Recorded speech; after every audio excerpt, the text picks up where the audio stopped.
हर्षवर्धन, आपको क्या लग रहा है, क्या विपक्ष ने सरकार को घेरने का एक मौका बना लिया है? ये परिस्थिति बन गई है कि विपक्ष सरकार को घेरेगा, जैसे निलंजन कह रहे हैं कि वो कई मौकों पे उन प्रधानमंत्री क्या कहते हैं इसका जवाब आ रहा है,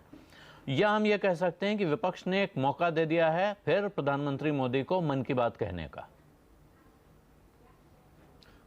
आलोक जी, मुझे लगता है कि ये जो अविश्वास प्रस्ताव है, दरअसल ये दोनों खेमे का जनता में अपना विश्वास जमाने का एक तरीका कह सकते हैं, एक पैमाना कह सकते हैं। और मैं इसको इस तरह से बिल्कुल नहीं देखता हूं विपक्ष उनको सत्ता पक्ष को घेरने की कोशिश कर रहा है। मैं इसको इस तरह से देखता हूं कि विपक्ष अपनी गोलबंदी ठीक कर रहा है, अपने हाउस को सही कर रहा है, वो कोशिश है। वरना सोचिए कि टीडीपी का पूरा विश्वास का पूरा जो कहें कि वजह जो बनी है विश्वास की, चाहे वो नरेंद्र मोदी से हो या अभी की सरकार से हो,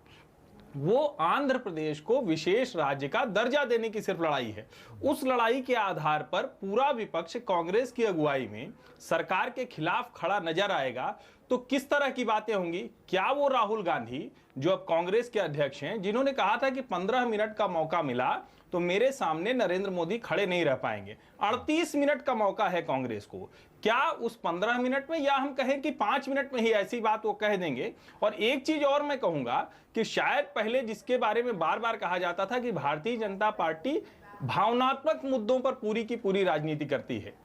आप अगर ध्यान से देखें तो पिछले कुछ समय में शायद सत्ता में आना उसकी एक वजह है, नरेंद्र मोदी की अगुवाई एक वजह है, लेकिन वो भावनात्मक मुद्दों को प्ले करते हैं, चुनाव के वक्त उसका लाभ भी लेते हैं, लेकिन आमतौर पर जो बात करते हुए दिखते हैं, और उसका एक दिखता है कि जब रन अप टू इलेक्शन में नरेंद्र मोदी बात कर रहे हैं प्रधानमंत्री के तौर पर, तो वो योजनाओं के लाभार्थियों से बात कर रहे हैं, जमीन पर जुड़ने की कोशिश कर रहे हैं। राहुल गांधी कल किस तरह से बिहेव करेंगे नेता के तौर पर, इन दोनों की टेस्टिंग होगी। और सबसे बड़ी बात होगी कि पहले ही जब शिवसेना और अकाली दल के साथ सारे लोगों ने और एआईडीएमके भी उनके साथ आ गई, तो क्या 2019 में जो महागठजोड़ की बात की जा रही थी उसका सुर पहले ही धीमा पड़ गया? कल वो और साबित हो जाएगा, ये भी एक देखने वाली बात।